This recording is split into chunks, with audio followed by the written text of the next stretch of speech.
Tic-tac, tic-tac, tic-tac. Lionel Messi a enfin quitté le Paris Saint-Germain et on est tous très heureux. Et dans quelques jours, il devrait donc annoncer sa prochaine destination. Le suspense est à son comble. Hier, on a eu de très bonnes nouvelles enfin concernant le plan de viabilité du Barça pour faire revenir Messi au club. Alors pour la beauté du football, on espère tous qu'il reviendra en Catalogne. Les rumeurs continuent de fleurir évidemment. On passe de l'optimisme au pessimisme pour ceux évidemment qui veulent son retour et ceux qui n'en veulent pas. Toutes les 5 minutes, on y croit, on n'y croit plus. Qu'est-ce qui se passe? Une partie des fans du Barça sont plutôt pour, d'autres sont plutôt contre. Mais il y a quand même une tendance qui se dégage, c'est que plus le temps passe et plus les gens sont enclins à voir Messi revenir au Barça. Et moi-même, je vais pas vous mentir, mais depuis que son retour a été évoqué, ça fait maintenant 6 mois de ça, après la Coupe du Monde, je change d'avis toutes les 5 minutes. Même si là, à l'heure où on parle, le 6 juin, je suis plutôt pour un retour. Je sais à quel point c'est risqué, enfin je pense savoir à quel point c'est risqué, et je vais en parler, mais je suis quand même plutôt pour prendre le risque. Après, c'est vrai que tout ce qui s'est passé pour le Barça à la fin de la saison, ça a clairement fait pencher la balance de ce côté-là. Clairement, quand tu vois le manque de qualité offensive ou le manque de talent tout simplement au niveau des attaquants du Barça et le nombre incalculable de blessures au niveau de la d'ambulance ou encore chez Pedri par exemple, ça me semble beaucoup plus évident pour moi, mais aussi pour beaucoup de personnes, je pense aussi. Et c'est pour ça justement qu'il y a 3-4 jours de ça sur Facebook et Twitter, je vous ai demandé à vous tous quels étaient vos arguments contre un retour de Messi en Catalogne. Parce que oui, il y a une grosse marge de risque. Il faut pas être naïf, il faut être conscient un petit peu de l'enjeu colossal qu'il y a. Et du coup, j'ai fait une liste de raisons pour lesquelles un retour de Messi serait possiblement une erreur du Barça. Des raisons en défaveur d'un retour de Messi en Catalogne, ou plutôt ce que le club risque en le rapatriant au club. J'ai quand même réussi à lister 10 raisons. 10 raisons, c'est assez, je trouve, 10 raisons assez flagrantes en plus. 10 arguments incontestables, forcément 10 raisons pour le numéro 10. Et la première raison, c'est la plus évidente, c'est qu'on a l'impression que le côté sentimental de cette affaire, de ce transfert, prend un peu trop de place. Est-ce que c'est un transfert purement sportif ou si c'est un transfert aussi sentimental et politique? Est-ce que le club s'est pas mis en mission d'offrir une fin de carrière, une belle fin de carrière à Messi, de sauver un petit peu sa fin de carrière après ce qui s'est passé au PSG? Sauf que nous, là, on est le Barça, on n'est pas là pour faire du sentimental, on est là pour du sportif. Nous, on veut gagner. Donc, à la limite, alors je veux bien qu'on puisse offrir un hommage, un jubilé ou une rencontre amicale, je sais pas sous quelle forme, parce que voilà, après la façon dont le club s'est séparé du joueur en 2021, forcément, c'était horrible. Ça, je le conçois. Par contre, on a l'impression que le club fait passer l'affect avant le côté sportif. Laporta lui-même en a fait, on dirait, une affaire personnelle, clairement. Il veut ramener Messi. Il a été le président en 2021 qui a laissé partir Messi. En aucun cas, il veut garder l'étiquette qui lui a été collée en 2021. Maintenant, il veut être le président qui fait ramener Messi en Catalogne.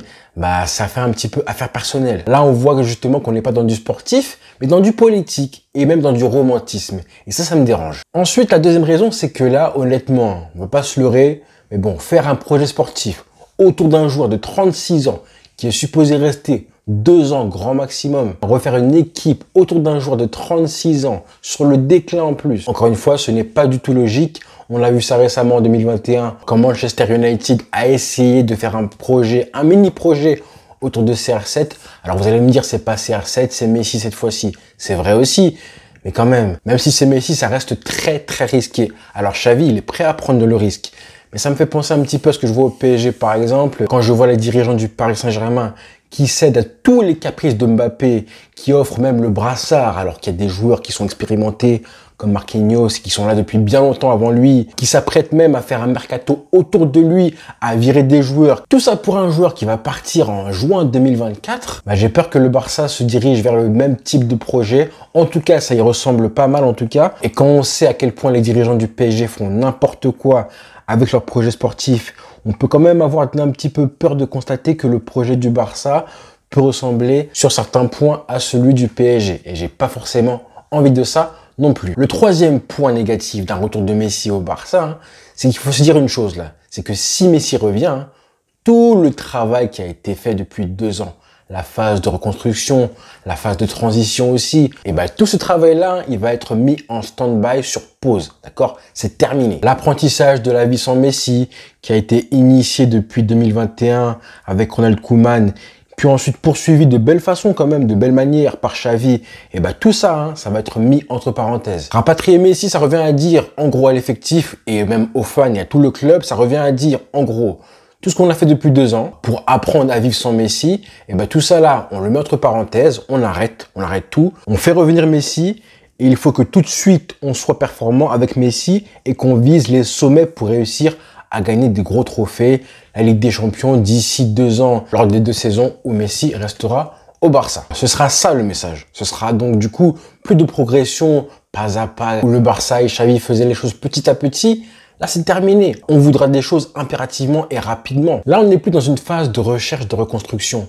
Là, on sera dans une phase de recherche de consécration, tout de suite. Et du coup, quand Messi repartira une 2e fois en 2025 ou 2026, peu importe, eh ben, il faudra tout recommencer de zéro. Il faudra initier une nouvelle phase de transition à partir de zéro. Une nouvelle phase de reconstruction de l'après-Messi, en espérant évidemment hein, que cette fois, la phase démarre dans de meilleures conditions que ce qui s'est passé en 2021 avec Koeman. Enfin là, je parle de la fin de Koeman, hein, quand il a laissé l'équipe en ruine totale et que Xavi est arrivé pour la sauver. Là, on espère du coup qu'en 2025 ou 2026, Messi et Xavi et le Barça seront dans une meilleure forme que ce qui s'est passé en 2021. Parce que forcément, hein, une phase de transition, il vaut mieux qu'elle se passe au moment où l'équipe va bien, relativement bien, comme c'est le cas par exemple au Real Madrid qui chaque année se sépare de joueurs cadres. Mais à aucun moment, on sent qu'il souffre plus que ça, qu'il traverse une période où il y a un manque énorme d'un joueur. Là, par exemple, Casemiro est parti. Certes, on sent que Casemiro manque au Real Madrid, et ça va être le cas aussi pour Benzema. Mais à chaque fois, ils sont remplacés 1 an avant. Et quand tu penses, par exemple, au projet du Real Madrid qui chaque année perd des joueurs importants, des cadres, ça a été Benzema il y a quelques jours de ça, ça a été Casemiro il y a 1 an, ça a été Ramos il y a 2 ans, ça a été Zidane aussi, ça a été CR7 en 2018. Et à chaque fois, ils ont réussi, avec leur projet sportif à long terme, à toujours rebondir assez vite, même s'ils traversaient des petites périodes de moins bien. Et regardez, hein, en décembre dernier, il y a encore un supporter du Real Madrid qui a demandé à Florentino Pérez de rapatrier CR7 à Madrid. CR7 s'est même déplacé à Valdebebas au camp d'entraînement pour mendier un contrat auprès de Florentino Pérez. Florentino Pérez, il a dit non. Non, je veux pas de toi. Et maintenant, si on parle terrain, la 4e raison, c'est que avant même de parler de jeu avec ou sans ballon, où est-ce que Messi va jouer? Si on le ramène au Barça, à quel endroit, à quel poste Messi jouera-t-il? Pour moi, c'est une bonne question, hein, parce que je pense que personne ne le sait vraiment. Xavi a dit en conférence de presse qu'il avait une idée en tête. Il a dit que Messi pouvait jouer faux neuf, ailier, milieu offensif. Je pense qu'on est tous d'accord pour dire que Messi, 36 ans, ne peut plus jouer sur un côté excentré et les droits, c'est terminé ça. Et ce, depuis au moins 5 ans. Donc quel est le poste qui correspond le mieux à ce que Messi produise de mieux aujourd'hui dans le football sur un terrain? Dans le 4-2-3-1 de Xavi, ou 3-5-2, peu importe, hein, comme vous voulez, je pense qu'aujourd'hui, le joueur qui a le poste où Messi se plairait le plus aujourd'hui au club, c'est Pedri. C'est-à-dire ce joueur proche de l'attaquant, derrière Lewandowski, légèrement excentré côté droit, c'est Pedri. Mais comme Pedri est forcément titulaire indiscutable, ça veut dire que tu le mettrais où? Côté gauche, à la place de Gavi. Mais du coup, Gavi, il irait où? Sur le banc.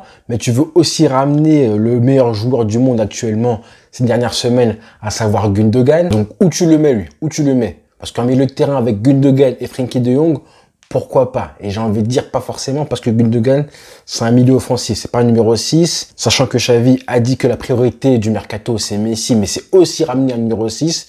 Bref, Xavi, bon courage pour le casse-tête. Allez-y, vous, dans les commentaires, hein, amusez-vous à faire une composition avec Messi et les joueurs actuels, et pourquoi pas Gundogan en plus. Honnêtement, bon courage. Ensuite, parlons de terrain maintenant. De plus en plus, parlons de terrain. La 5e raison en défaveur d'un retour de Messi, c'est évidemment la peur de retomber dans la Messi-dépendance. Ça va être un fléau, ça. Hein. C'est quand même un risque aujourd'hui, surtout pour des jeunes joueurs qu'on a dans l'effectif aujourd'hui, pour qui Messi reste une icône, une légende, et voilà, tout ce qu'il représente dans le football. Donc quand tu joues avec un mec comme ça, involontairement, indirectement, tu peux te brider. Ça peut arriver inconsciemment que des joueurs, malgré les consignes de Xavi, qui leur disent « libérez-vous, continuez à jouer votre jeu ». Encore plus des joueurs qui n'ont jamais joué avec Messi, hein, comme Gavi, comme Alejandro Balde, qui aura un rôle important, hein, quand on sait à quel point Messi aime s'appuyer sur son latéral gauche comme il l'a fait avec Alba à l'époque. Et je ne parle même pas des joueurs comme Ferran Torres ou Rafinha qui, eux, déjà naturellement ont cette espèce de manque de culot qui ont du mal à se libérer. Il y a un vrai risque et tout le monde y a pensé de retomber dans la Messi-dépendance. Et je pense que ce sera l'un des travaux principaux, l'un des premiers travaux de Xavi dans le collectif du Barça si Messi revient, à savoir réussir à bâtir une équipe autour de Messi, parce que quoi qu'il arrive, il va attirer beaucoup de ballons. Faut pas se leurrer, soyez-en sûrs à 100%. Ceux qui pensent que Messi va juste s'ajouter au collectif du Barça, vous vous trompez. Il va forcément changer beaucoup de choses.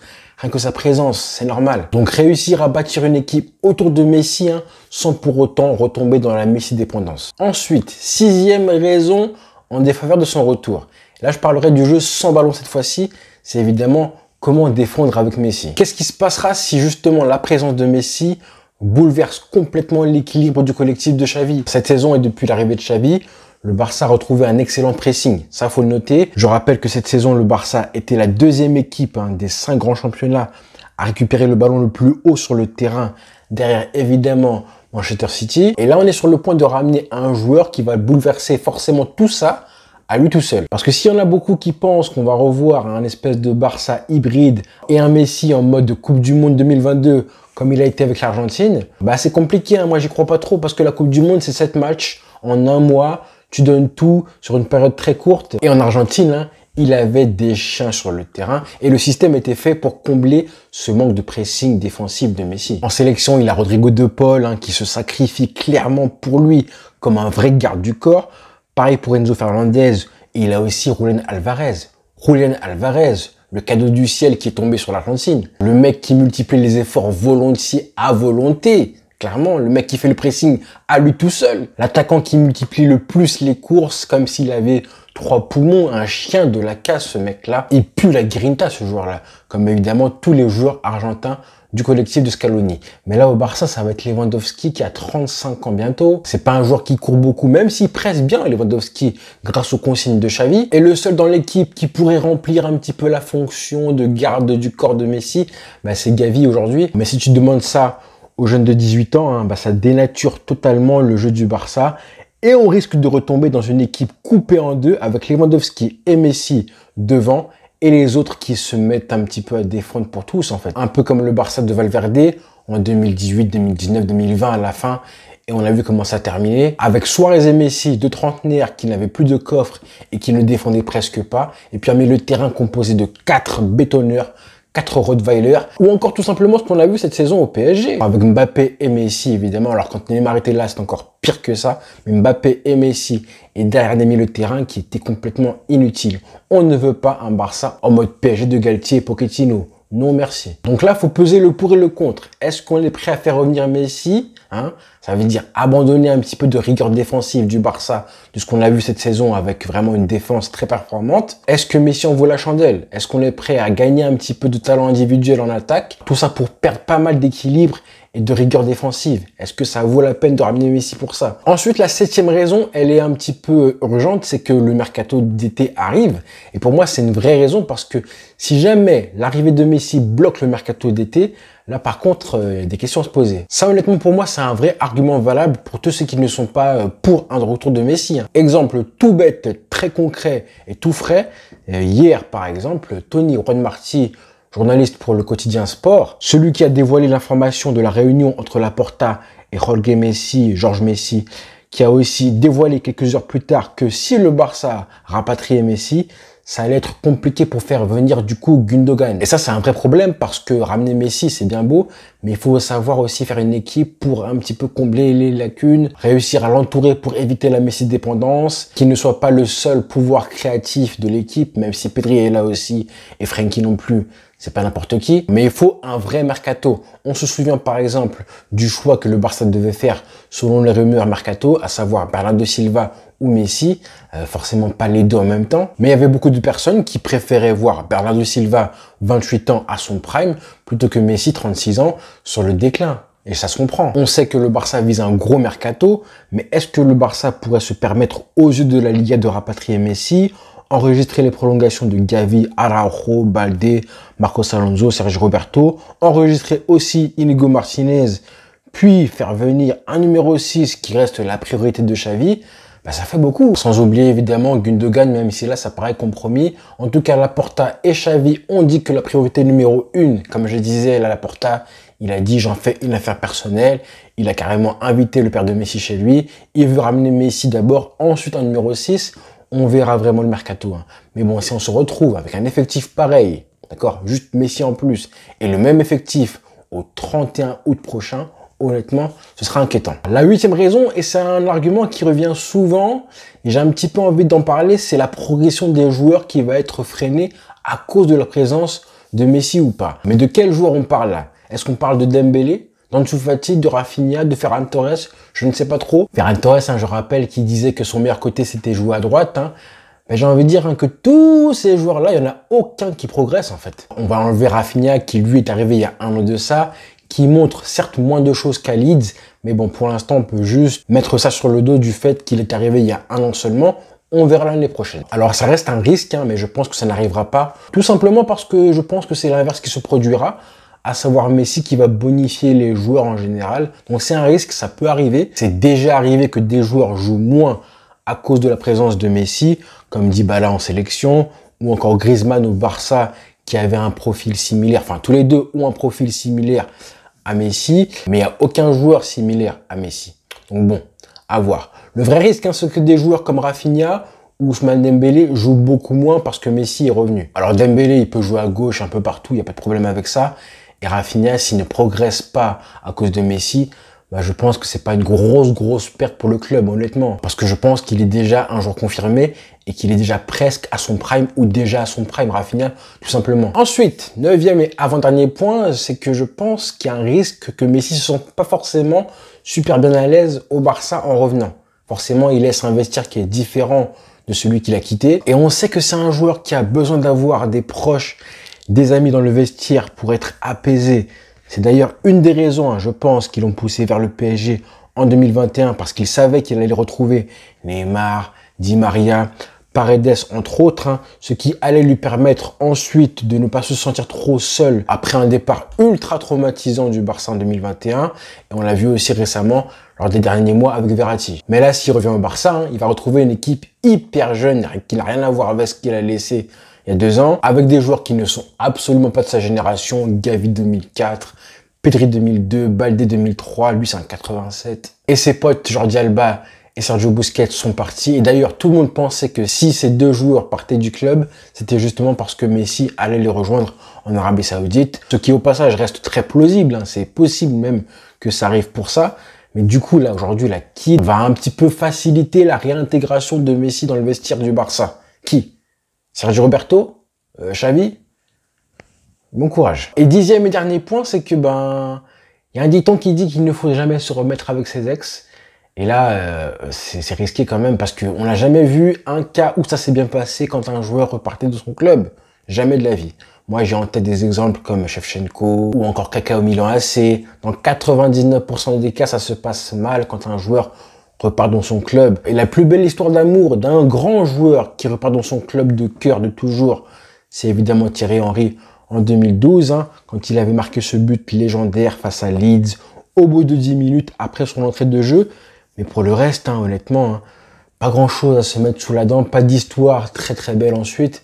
Bon, ce serait beau, hein. Imaginez l'accomplissement, je pense que ce serait le plus beau retour d'une légende du football, d'un grand joueur, si le Barça réussit à gagner la Ligue des Champions. On n'en est pas là, pas du tout, on en est très loin aujourd'hui. Juste faire un beau parcours en Ligue des Champions après les 2 ans cataclysmiques, comme par hasard, on pourrait dire que les 2 seules années où le Barça n'a pas réussi à passer les poules, c'est correspond comme par hasard aux 2 années où Messi n'était pas là. Ce serait magnifique. Donc gagner la C1, c'est utopique, mais juste un bon parcours en Ligue des Champions et une Liga remportée, ce serait déjà un truc de fou. Et si malheureusement ça se passe mal, on dirait que c'est comme toutes les légendes du sport, comme Michael Jordan quand il est revenu chez les Washington Wizards, ou encore Michael Schumacher quand il est parti chez Mercedes, ou encore Björn Borg dans le tennis. Ça arrive, c'est le lot de pas mal de légendes malheureusement, mais c'est aussi la beauté du sport. Mais j'ai envie de croire que Lionel Messi mérite mieux que ça. Il mérite beaucoup mieux que ça, surtout après ce qui s'est passé du coup en décembre dernier, cette Coupe du Monde qui est arrivée pour le consacrer au panthéon du sport. Sa fin de carrière est trop belle pour mal se terminer. Tout ça, ça va dépendre de lui, hein. Faut être conscient de ça. S'il met autant d'envie que ce qu'il a mis dans son implication comme il en avait avant de partir du Barça, ou encore ce qu'il a mis dans l'implication qu'il avait lors de la Coupe du Monde avec l'Argentine, entre parenthèses, tout l'inverse de ce qu'il a fait au PSG, eh ben, ça va réduire tous les risques que je viens de citer là pendant une demi-heure. Il y a des risques, hein, mais on peut les réduire au maximum. Et moi, j'y crois ça. Donc voilà les amis, dites-moi en commentaire ce que vous en avez pensé, si vous êtes d'accord avec moi ou pas. Peut-être que je vous ai fait peur aussi. Peut-être que vous avez changé d'avis. Peut-être qu'après avoir vu ma vidéo, vous ne voulez plus du tout d'un retour de Messi au Barça. Mais ne vous inquiétez pas, j'ai préparé une vidéo avec les points positifs cette fois-ci. Les avantages d'un retour de la légende Messi au Barça. Mais il faudra être patient. Et évidemment, pour ne pas la manquer, et ben, du coup, on s'abonne, on active la cloche pour avoir les notifications. Et évidemment, on reste connecté parce que l'actualité, ça va très très vite en ce moment. Voilà les frères. Bonne journée à tous ou bonne soirée.